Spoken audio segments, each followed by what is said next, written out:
डाकी आनी आश्रय देले हेले पेट को दाना मुठे कई देलेनि। बन्या आसला घर द्वार बुड़ीगला। जीवन बचाइबा पंचायत कार्यालय रे नहीं आश्रय देइछन्ति अनेक बन्या विपन्न को। प्रशासन पक्षर आश्रय तो मिला किंतु भोक मेंटेबा मिलानी पर्याप्त खाना। खाइबाकू गतकाली राति केवल मुठाए चूड़ा और टिकिए गुड़ दे आज सकाल ठारू दिन 12टा पर्यंत खाइबाकू देले नहीं आउ किछि। छोट छुआटारू वृद्ध भोकरे आउटु पाउटु हेउछन्ति।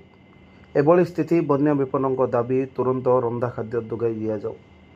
ए दृश्य कौन साधारण समय नुहे। एमाने हेउछन्ति बन्या विपन्न। माड़ी जाइथिबा बड़ी पानी जीवन बचाइबा पई घर द्वार छाड़ी गतकाली ठारू पंचायत ऑफिस गृह रे आश्रय नैछन्ति अनेक परिवार। आशा थिला विपद समय प्रशासन सेमानंको भोक और तृष्णार जत्न नेब, किंतु विपन्न अभियोग अनुसार गतकाली राति खाइबाकू केवल मुठाए चूड़ा अल्प किछि गुड़ दि जाइथिला। आउ आज सकाळू दिन 12टा पर्यंत ना रंधा खाद्य ना पेट भरिबा भली अन्य कौनसी खाद्य दि जाय नहीं। एही आश्रय स्थल रे छोट छोट शिशुओं ठारू आरंभ करी वृद्ध लोक मध्य रहिछन्ति। बन्या भली जरूरी परिस्थिति रे दीर्घ समय धरी खाद्य न मिलवा नहीं विपन्न मध्य तीव्र असंतोष देखा दैछि। सेमानंको गोटिए दाबी रंधा खाद्य जोगाई देबाकू।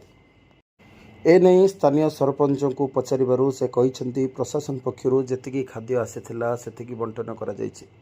से निज तरफरु प्रशासन को अवगत करिसेंति एवं प्रशासन जहा निर्देश देव ताहा पालन करिवे बोली कहिसेंति। किंतु एठारे सबुठारु बड़ प्रश्न प्रशासन निर्देश आसीबा पर्यंत कोन बन्या विपन्न माने भोकरे रहिबे। विपद समय जो लोक मैंने निज घर द्वार छाड़ी सरकारी आश्रय स्थल को आसिछन्ति सेमानंको पई खाद्यर पूर्व प्रस्तुति कहीं हेउनथिला। गतकाली लोकंगर आश्रय स्थल रे रखा जाइथिबा बेले आज दिन 12टा पर्यंत रंधा खाद्य जोगाणर व्यवस्था कहीं करा जाई पारिला नाही। पिलांको भोकर दायित्व कहार, वृद्धंको भोकर दायित्व कहार? प्रशासन केवल आश्रय देई निज दायित्व शेष करि परिबो कि? विपद समय लोकंको केवल आश्रय देदेले दायित्व शेष हुए ना, बरम जो माने बन्यारे सर्वस्व हराई आश्रय नहीं सेमानंको पेटरे भोक मेंटाइबा हेउची सरकारंको कर्तव्य। तेणु एबे अपोसा रहिला प्रशासन केबे जागिबो, केबे पहुँचीबो खाद्य आ केबे मिलिबो एही बन्या विपन्नंको आश्वस्ति। सावित्री मल्लिक बालाघाट आमर बड़ी पानी पसी घर द्वार पानी पसी जाइए। कालू चेम्बर पंचायत ऑफिस रे चूड़ा बिस्कुट गुड़ देती सका भी खाइबा देना पर्यंत रंधा खाद्य किसी आलोचना करना पचारू से कहले कौन सरकारी घर आसना आम जाए मुन देमु ना आम रंधा खाद्य चाहूँ रही मुझे ना आम घर पड़े जहाँ सब खाऊ पानी पैसा मर जाऊे। आम छोट पिला 6 जन अच्छा सीए से कांदुच माड़ खाऊँ से चूड़ा दिया खावाई बिस्कुट किणी दौचु।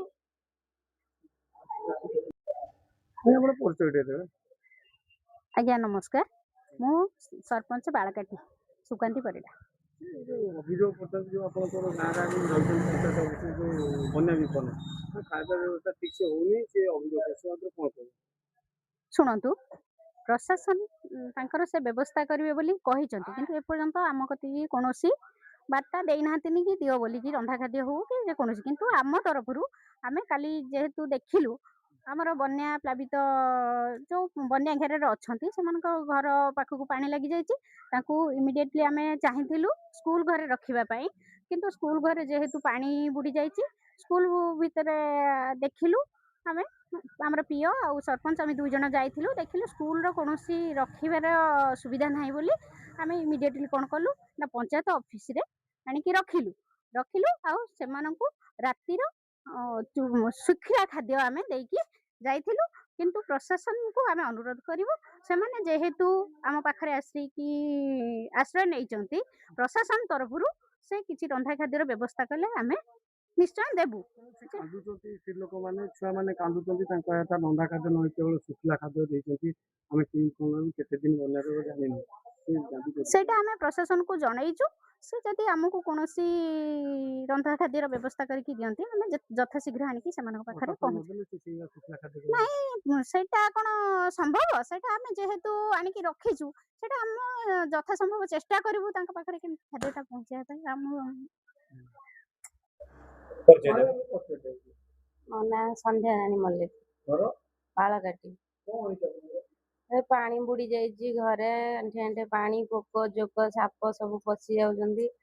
ଆଉ ଅସୁବିଧାରେ ଅଛୁ ବୋଲି ଆସିକି ପଞ୍ଚାୟତ ଅଫିସରେ ରହିଛୁ। କାଲିଠୁ ଆସିକି ସନ୍ଧ୍ୟା ବେଳଠୁ ରହିଲୁନି, ଦେଖିଲା ବେଳକୁ କିଛି ନାହିଁ, ଖାଲି ଚୋଡ଼ା ଗୁଣ୍ଡ ଦେଇଛନ୍ତି। ଛୋଟ ଛୋଟ ଛୁଆ ସେମାନେ କାନ୍ଦୁଛନ୍ତି, ଭୋଗଉଛନ୍ତି। ଆମେ କ'ଣ କରିବୁ? ଆମେ ବି ଭୋଗ ଉପାସରେ ବଡ଼ ଲୋକ ରହିଯିବୁ। ଛୋଟ ଛୁଆ ସେମାନେ କ'ଣ କରିବେ? ତାଙ୍କୁ ପୁଣି ବୁଝେଇବାକୁ ପଡ଼ିବ, ଆଉ କ'ଣ କରିବୁ? ପଡ଼ିକି ଯାହା ରହିଛୁ ଆଉ। କଣ ଦାବି କରୁଛ? କଣ ଚାହୁଁଛ? ଆମେ ଚାହୁଁଛୁ କିଛି ରନ୍ଧା ଖାଦ୍ୟ କିଛି ସାହାଯ୍ୟ ହଉ ଆଉ। ଭାଇ ଆମ ପରିଚୟ ଟିକେ ଦେବେ। ଜାନକୀ ମଲ୍ଲିକ, ଘର ବାଳକାଟି। କଣ ହେଇଛି ଆପଣଙ୍କର? ବନ୍ୟା ହେଇକି ଘରେ ପାଣି ପଶି ଯାଇଛି, ସାପ ବେଙ୍ଗ, ଆମେ ରହିପାରୁନୁ। ଆସି ପଞ୍ଚାୟତରେ କାଲିଠାରୁ ଆସିକି ରହିଛୁ ଆଉ। କଣ ଖାଇବା ବ୍ୟବସ୍ଥା କିଛି କରୁଛ? ଶୁଖିଲା ଖାଦ୍ୟ ଦେଇଛନ୍ତି, ଆମେ ଖାଇକି ରହିଛୁ ଆଉ। କଣ ଦେଇଛି? ଚୁଡ଼ା ଗୁଡ଼ ବିସ୍କୁଟ। ବିପଦ ଆଉ ଭଲ କିଛି? ନା ରନ୍ଧା ଖାଦ୍ୟ କେତେ ଆସିନି, ଶୁଖିଲା ଖାଦ୍ୟ ଆସିକି ଆମେ ପିଲାଙ୍କୁ ଦେଇକି ରହିଛୁ ଆଉ। କଣ କହିବେ? କେତେ ପରିବାର ଅଛି? ପରିବାର ଆମେ 5 ଘର ଆସି ରହିଛୁ। କେତେ ଲୋକ? 22। କଣ କହିବେ? ଯୋଉ ଖାଦ୍ୟ ବ୍ୟବସ୍ଥା ଟିକେ କଣ କରୁଛ? ଖାଦ୍ୟ ବ୍ୟବସ୍ଥା ପ୍ରଶାସନ ଯାହା ଦେବେ ଆମେ ଆଉ କ'ଣ କରିବୁ। କେନ୍ଦ୍ରାପଡ଼ାରୁ ଜିଲ୍ଲା ପ୍ରତିନିଧି ଅନିରୁଦ୍ଧ ସେଠୀଙ୍କ ରିପୋର୍ଟ, ସନ୍ଧାନ ଓଡ଼ିଶା ଲାଇଭ୍।